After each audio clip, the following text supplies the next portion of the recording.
Welcome back to the third episode of Rome Time, and this week we're looking at a pretty legendary figure, if I say so myself. The one, the only, Lucius Junius Brutus. One of the most important Romans from the early Republic. However, not many people know his name, but many people would have heard of his more famous descendant, Marcus Junius Brutus, who is well known for his part in the assassination of Caesar. Yeah. Et Brute. Yeah. Or as I always forget who it is. I think it might be Plato or something, or someone else. Maybe not Plato actually. But the other, apparently what he actually said was in Greek, and it's like, "And you, my child." My child, yeah. Or my son. Because Brutus was Julius Caesar's mistress's son. Yeah. So that's why they were close. So, apparently, Caesar made him rise through the ranks or something like that.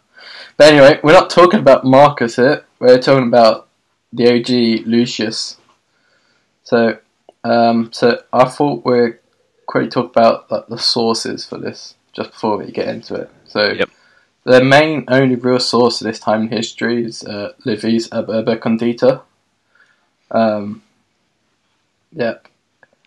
Apparently, there's notes in other works of time of actual histories dating back to this time, but all reliable historical records were destroyed by the barbarians when they sacked Rome in either 390 or 387 BC. So there's goddamn barbarians, there's goddamn Gauls, ruining my classical history. Okay, so I think another thing would probably set the date. I don't think there's an exact date for where we're starting here, but it's either 510. The reign of Tarquin the Proud, which is 535 BC to 509 BC. So yeah, and most of what happens towards the end of his reign. So I'm gonna say where we start is probably 510 BC. Yeah, sounds about right. And currently on the other side of the Mediterranean, in Athens, the Athenians have just overthrown their king with help from the Spartans. So Athenian democracy is still not yet here, and I'll come back to that a bit later. Anyway, back to Brutus. So Brutus was the son of Tarquinia, sister to the king, thus making Brutus the nephew of King Tarquinius Superbus, the Superbus, the megabus man. Cheap travel from north to south. No, been a great king. He put to death a lot of leading senators. And he's been making the plebs against Volsci and the Gabii. Work down the sewers, building the Cloaca Maxima, the big sewer system. Anyway, probably do a quick aside on Tarquinius to again set the scene. Yeah. So, the seventh king. Tarquinius was the seventh king of Rome, and he was said to either be the son or grandson of Lucius Tarquinius Priscus, the fifth king of Rome. The Tarquins were of mixed Etruscan and Greek descent, with Priscus' own father hailing from Corinth in Greece. So they're not really Roman. They're kind of outsider barbarians who have taken the throne from the pure Romans of Romulus and those after. Tarquinius himself became king upon the assassination of his predecessor, Servius Tullius. His own father-in-law, Servius, was thrown down the steps outside the Senate building and was murdered by Tarquin's own men. And here comes the best bit. Soon after the previous king was killed, his own daughter, Tullia, drove her chariot over her father's body. Wow. Yep, so she's a evil woman. Anyway, like the murder of Servius was like what they called a parricide, and it's like the worst crime in ancient Rome, where a parricide is a killer of one's parents or a close relative. He'd also been... He removed a number of ancient Sabine shrines and levelled the top of the Tarpeian rock to make way for the Temple of Jupiter, and he sent for workmen from all parts of Etruria and used the plebeians and treasury. Then when they were no longer required for these ground works, they were sent as colonists to places like Signia, which is in the Lepini Mountains, and then Circe, another place nearby Rome.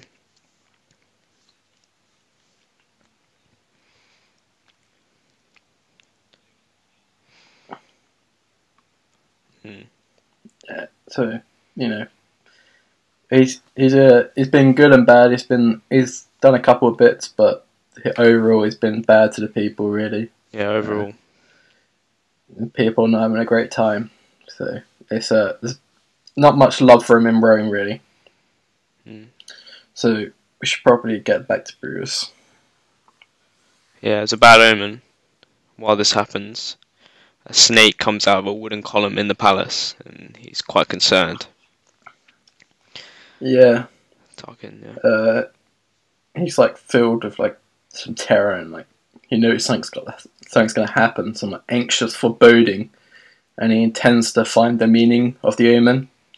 So he decided to send a delegation to the most famous oracle in the world, Delphi.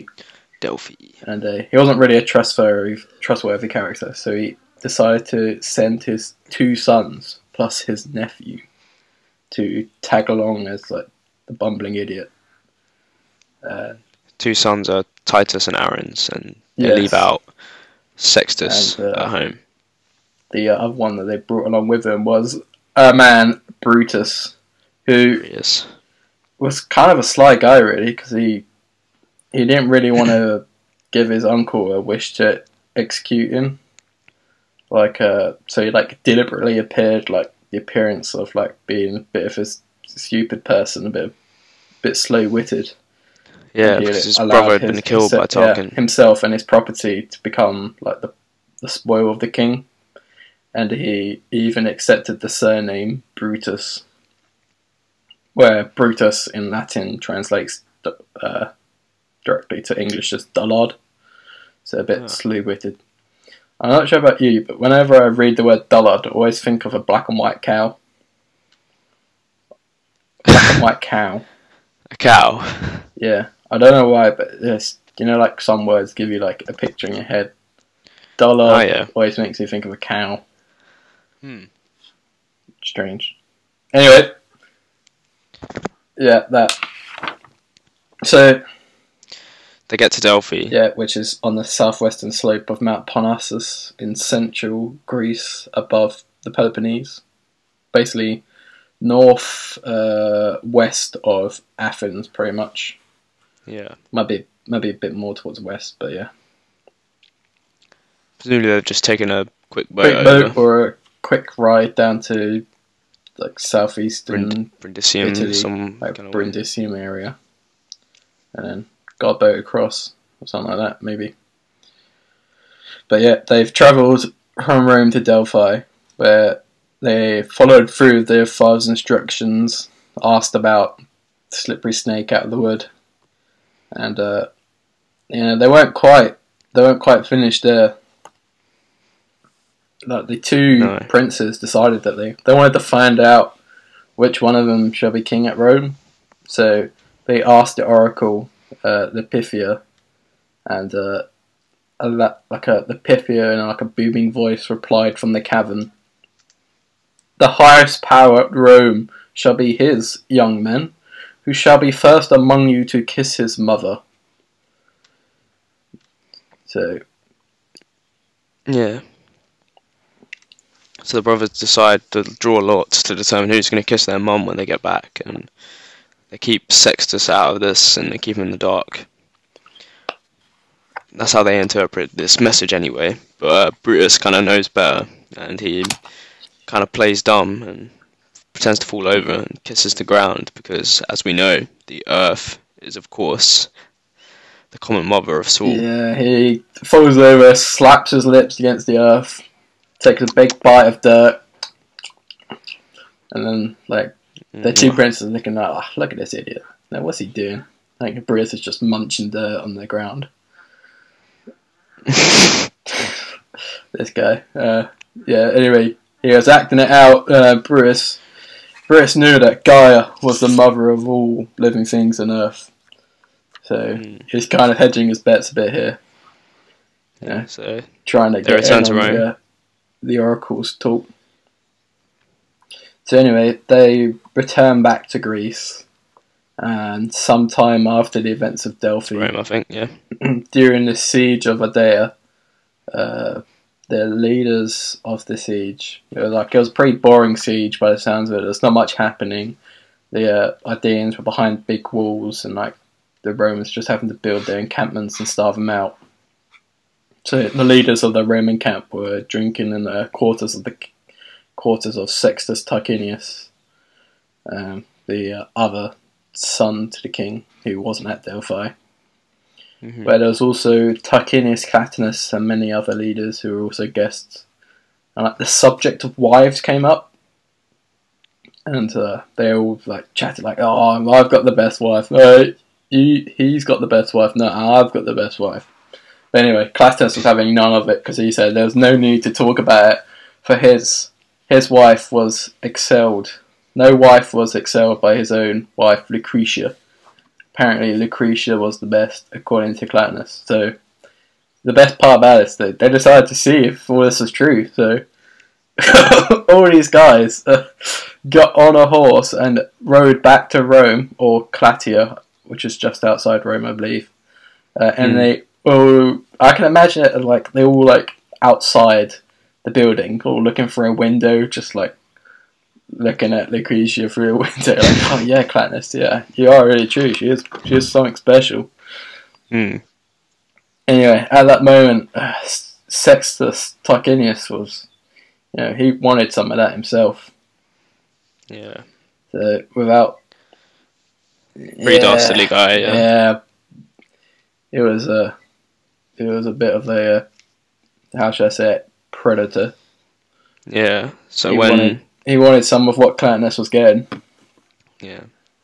When everything seemed safe and everybody was fast asleep, he went into the frenzy of his passion with a naked sword to the sleeping Lucretia, and placing his left hand on her breast said, "Silence, Lucretia. I am Sextus Tarquin, and I have a sword in my hand. If you utter a word, you shall die." And she's obviously like terrified.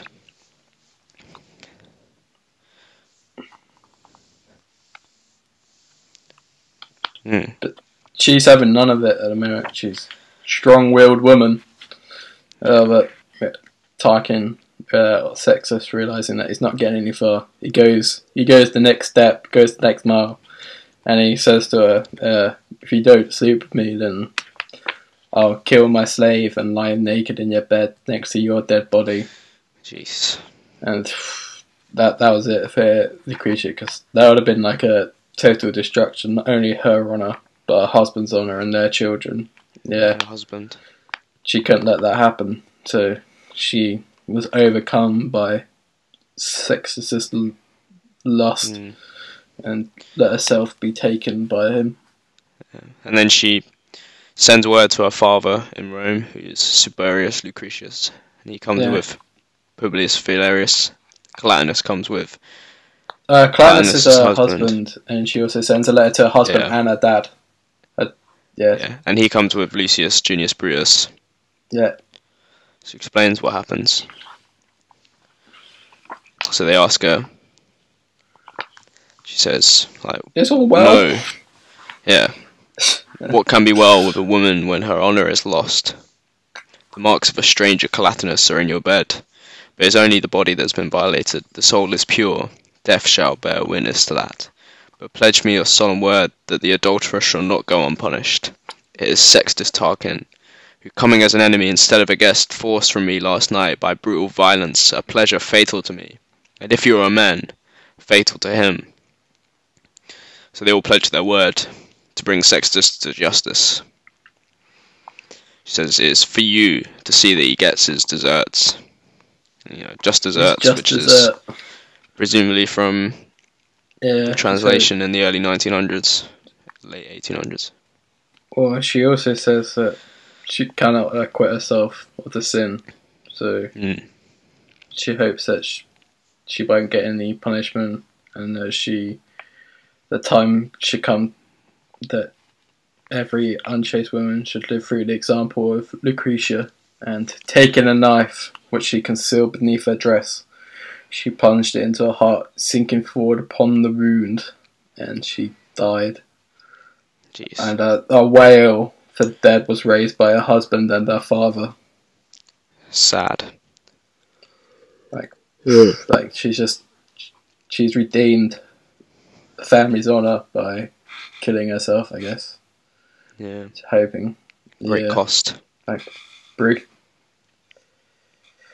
or while the others were absorbed in grief, Brutus drew the knife from Lucretia's wound, and holding it up, exclaimed, "By this blood most chaste, until a prince wronged it, I swear, and I take you, gods to witness, that I will pursue Lucius Tarquinius Superbus, and his wicked wife and all his children, with sword, with fire, aye, with whatever violence I may, and that I will suffer, neither them nor any other to be king in Rome."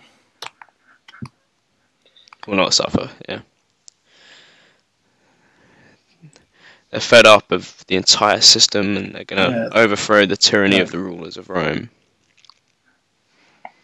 So they carry Lucretia's corpse to the marketplace in Calatia, where all the plebs and every other man had his complaint on the prince's crimes, and they were moved not only by their father's sorrow, but by Brutus, who chided their tears and urged them to take up the sword, as befits a Roman man.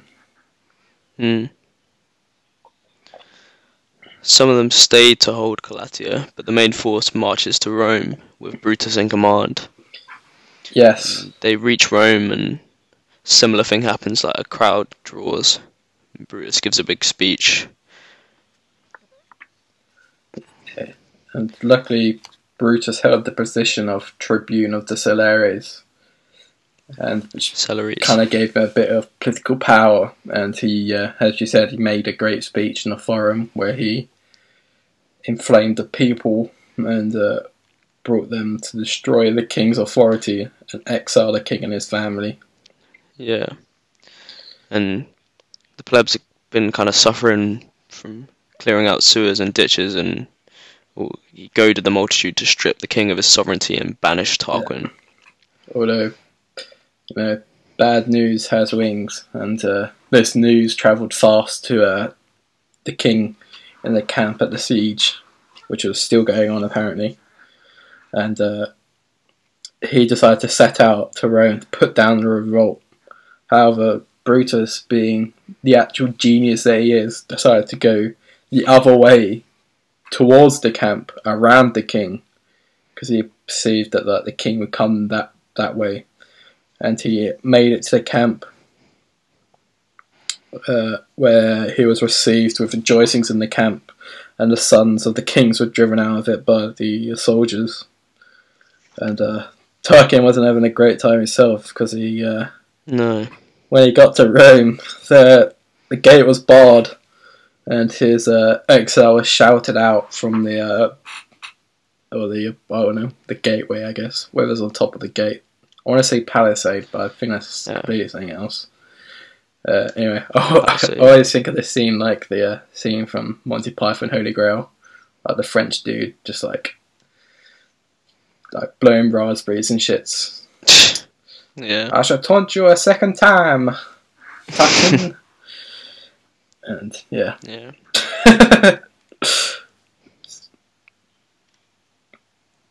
Yeah, no worries. Here's like a scene in it.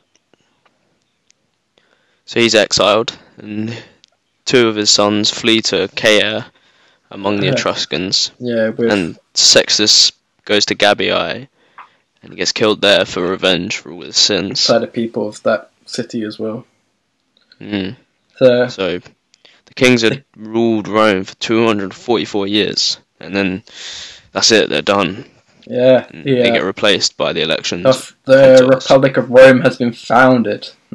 Yeah, finally. This is it. This is the start of the Republican era of Rome. There should be no more kings in Rome for, I guess, a time. But anyway, they elect 2 consuls.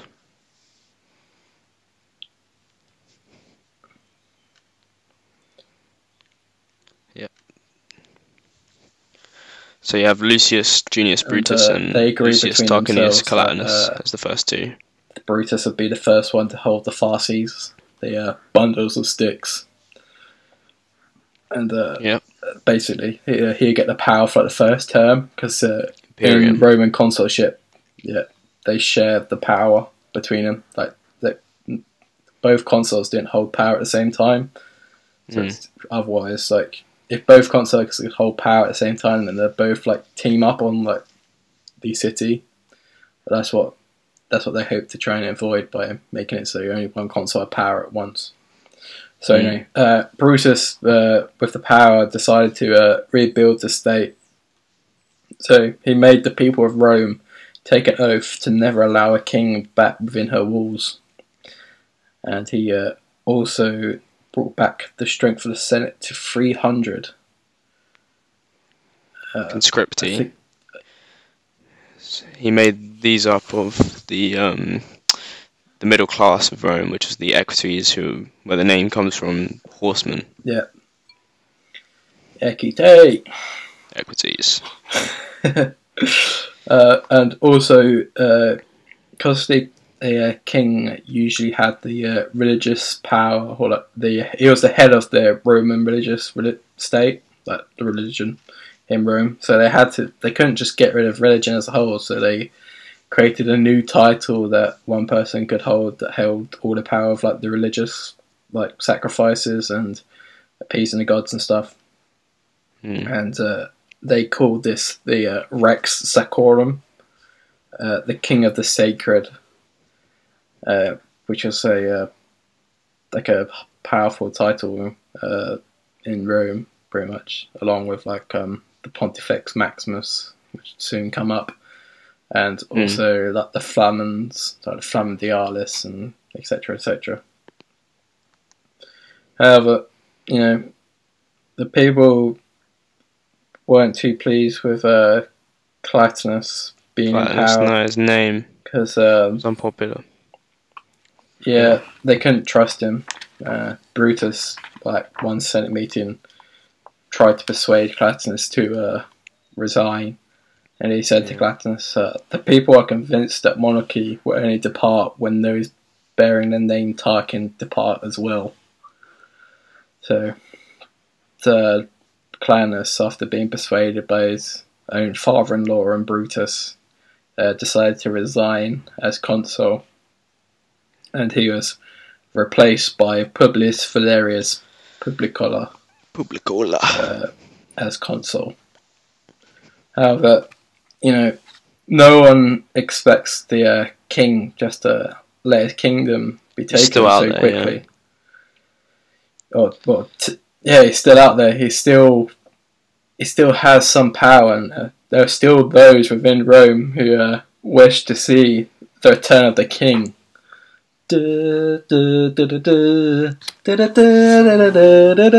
Anyway, enough of that. That's no one. Although cut short by the plebs who, they don't want the king back. They're happy without him.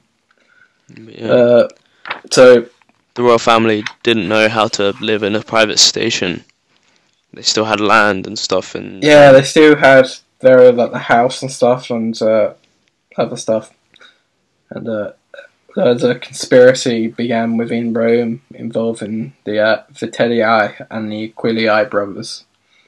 The sister of the Vitellii was married to the man Brutus, and from her marriage to Brutus she had 2 sons who were also grown up, And these two sons, also having lived in luxury all this time, were persuaded by their uncles to join the conspiracy to get back the king. Yeah. These two brothers were called... Take back out. Two sons were Titus and Tiberius, by the way. Didn't know that. Anyway. Yeah. There's also some envoys from the king arrived in Rome to make a peace. Or that's what they looked like they were trying to do. But in reality, they're trying to stall for time for the conspiracy to work out. So the Senate, trying to kind of keep on good terms with the king so he wouldn't come back, decided that the king should keep his lands and be able to take his property back with him, like all his possessions and stuff, to wherever he was in exile. They send a letter of good faith, which is coincidentally what leads to the discovery of the plot. Because at the house of Vitelii, the conspirators were discussing their plans in a big group. In a feast. They were overheard by one of the slaves. And then this slave with...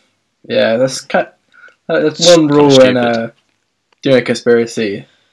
Don't let anybody else know about the conspiracy apart from those in the conspiracy. Yeah, rule one, really. You don't think a slave is going to be like, man, I'm just not going to tell anybody.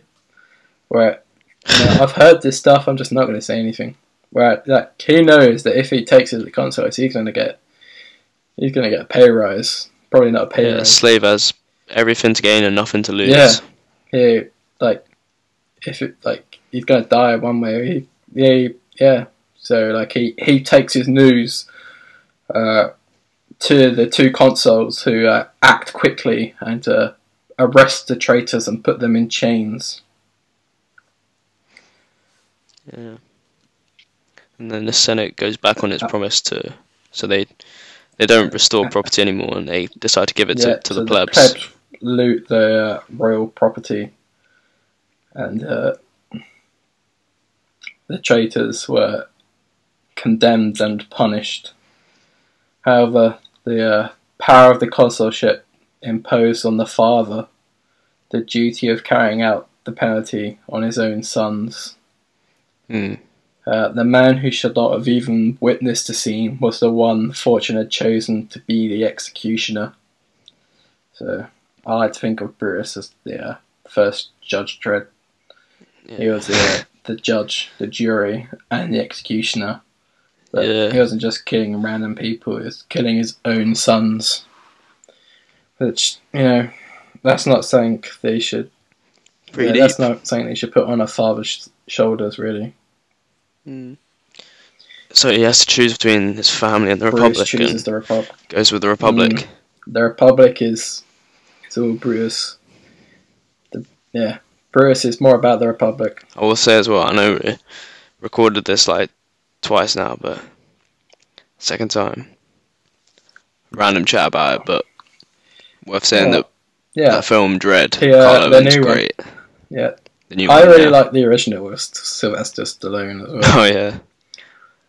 It's kind of really it's like one of those jokes cringeworthy, not really cringeworthy, kind of one of those jokes cheesy. I don't know when it's released. I'm gonna say 80s. Kind of probably 90s. Kind of not great, but it's just good fun. Very 80s, and it's art style and stuff. Yeah. It was 95 actually. They're both good films. It's a shame. 1995. So yeah 95. I can see that. Yeah, if you haven't watched either of these films, I suggest you watch both of them. Yeah. And then maybe if you are in the film industry, maybe you should talk to someone about getting a film made about Brutus. Think about the moment as Let's just say Christian Bale has to execute his own sons. And tears to his eyes, and then there's he's lost he's lost 40 kilograms for the role. Yeah, he's lost loads of weight. He's managed to shrink himself down to average Roman height. Fucking Christian Bale's such a good actor. Anyway, Brutus. He has to execute his sons, and all the plebs and all the people, they can't look at the other. They're not looking at the others being executed. Their eyes are fixed between the youths bound to the stake and Brutus's own eyes and expressions as the sentence were carried out. the land of the Tarquins became sacred to Mars and became known as the Campus Martius. Yeah, the place where Romulus disappeared. The field of Mars. No, it's probably been built over by now. I think it was like Yeah. in the 1930s, Mussolini drained the marshes or something. All right. I think. Apparently, it's the most populous area of Rome in the Middle Ages. Maybe I'm thinking of something else. There were some marshes that I'm pretty sure Mussolini drained. It might be somewhere else though. But anyway, back to the youths with the execution. They weren't just beheaded; they were stripped, flogged, and beheaded. The punishment for any traitor of Rome, any traitor to the state. So yeah, it's pretty peak for Brutus, Dark. really. Yes, to see his sons die that way. Yeah. The slave who was the informant got a sum of money from the treasury, and then he got freed, given his liberty. Yeah. He did pretty well. And I think they called every slave that won their freedom through that Vindicta or something like that. Vindicta, yeah. I think it's that. Apparently, he was the first one to get it. Apparently, it's named after him because his name was like Vindictus or something like that. Yeah. And Tarquin was kind of mad when he heard the news of what happened. Yeah. He kind of knew that deceit was not going to help him regain his throne. So the deposed king issued an open call for war. And he travelled between cities of Etruria, such as Veii and Tarquinii. Tarquinii are happy to have someone with their namesake on the throne of Rome. Yeah.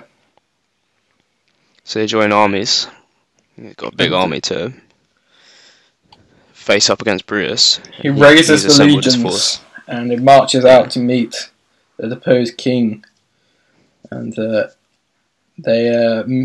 two armies meet at a place called Silvia Arcia on the edge of the Arcian forest, which was within Roman territory itself. So this was it. If the Romans lost now, they would lose Rome. This is the last line of defense, really. Yeah. Brutus is commanding the cavalry, and opposing him is Valerius. He's on a horse, but he's commanding his infantry in a phalanx formation. The Etruscans are the Etruscan infantry is led by the deposed king Tarquinius Superbus, and the Roman infantry is led by Publicola. Megabus. The Megabus is on the Etruscans. That's how they got here into Roman territory so quickly. £7. Yeah, pretty cheap travel. The Megabus straight.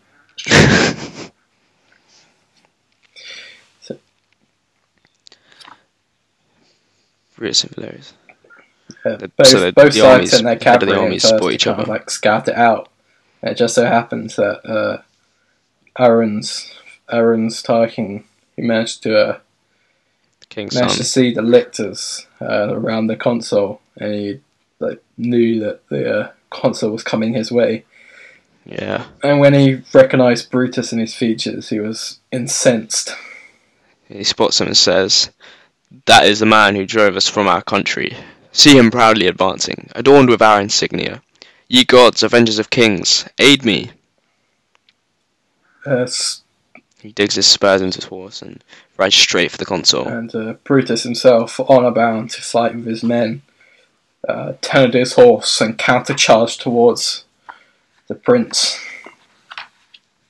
Yeah. Kind of standard thing where two armies facing off, and instead of the entire armies just fighting straight away. They'd have like the commanders doing single combat. Leading That's from what the happens front. here.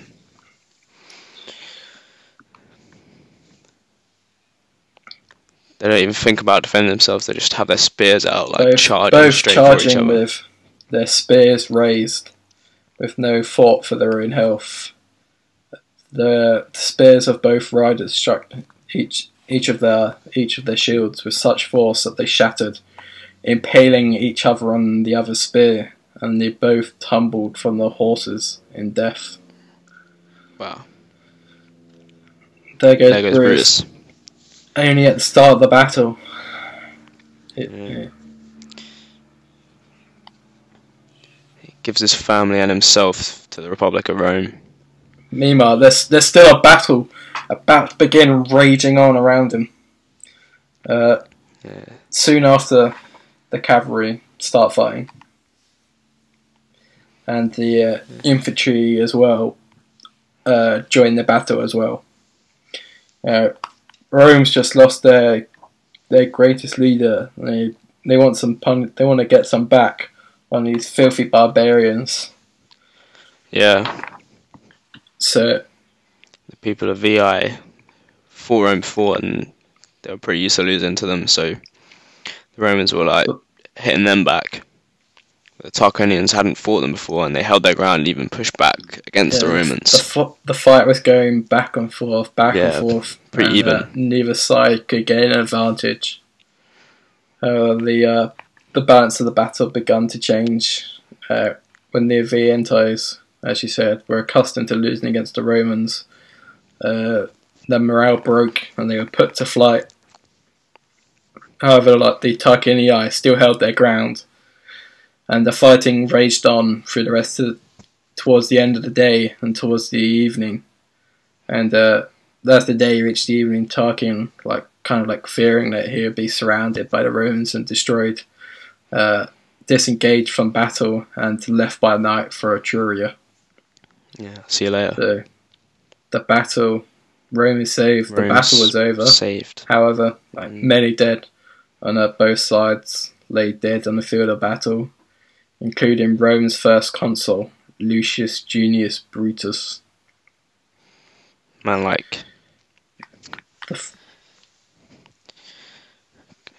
it's kind of coming to the end. Oh, come on.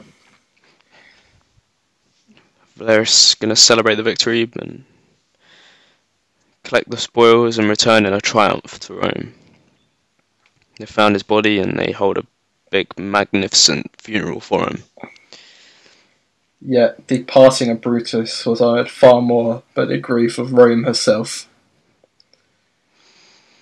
Also, did you hear about the reason why the Romans kind of say they won? Is because apparently following the battle they heard a great voice in the wind from the they heard a great voice from the Arsian forest, which they believed to be that of the god Silvanus, saying that since one more Etruscan died than the Romans, that the Romans were victorious. Wow. Is that really a victory? One dead out of probably the 15,000 that fought on both sides. Yeah. I've won, but at what cost? However, the Etruscans weren't able to take Rome, and the Romans still held Rome, so I'd say that's a victory. That's what they set out to do, yeah. Yeah, so that's... And that's the end of Bruce's story. Yeah, that's the end of the first consul of Rome.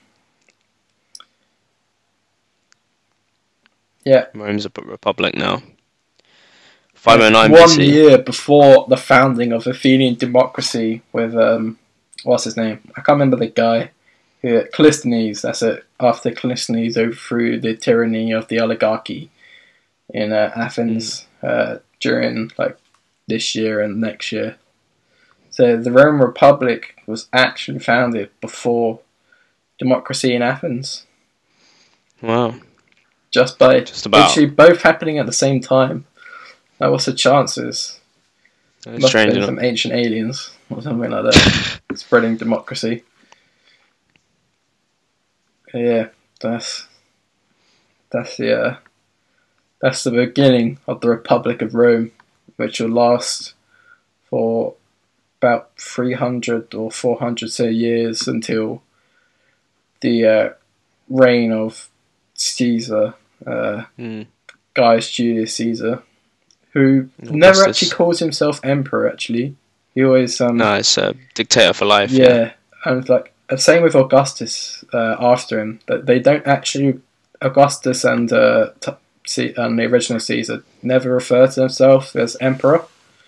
They always referred to them so that Augustus' main title was Augustus, the August one, and he also used the title princeps. So the first among equal. I can't remember if it was Tiberius, the next emperor, was actually Caligula, where they started using the title of emperor. Imperator, yeah. Yeah. Yeah, I have to leave that for the next episode.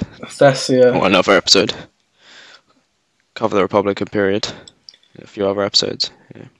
Yeah. Next time on Rome Time, we'll be looking at Lucius Cornelius Sulla. Yeah, Sulla. The bit of a controversial guy. He was a dictator in Rome, and he kind of changed Rome for the good or the worse. He kind of, or as we'll find out, he kind of allowed the whole creation of the empire, really, by breaking, kind of like broke the system of the Republic and exploited it. But yeah, that'll be next time on Rome Time, hopefully soon. So no, it was a Christmas break / New Year break. So yeah, thanks for listening, everyone, and we'll see you next time on Rome Time. Rome Time. Bye. Bye.